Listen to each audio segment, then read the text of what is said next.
Good morning.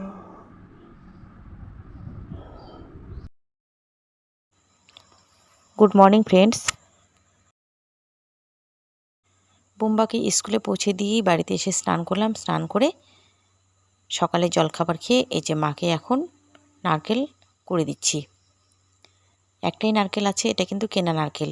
বাড়ির নারকেলগুলো এখন খুব ভালো হয় না, আর এখন এই মুহূর্তে বাড়িতে নারকেল নেই।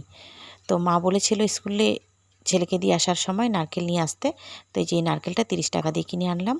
আর এখন মা এটা দিয়ে করবে কলার মোচা।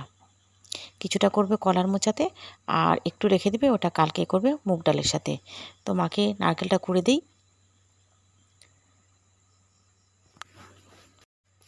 মা ওইদিকে রান্না বসিয়ে দিয়েছে। সকালের জলখাবারে খেয়েছি রুটি, মিষ্টি কুমড়া, আর চাটা তো থাকেই।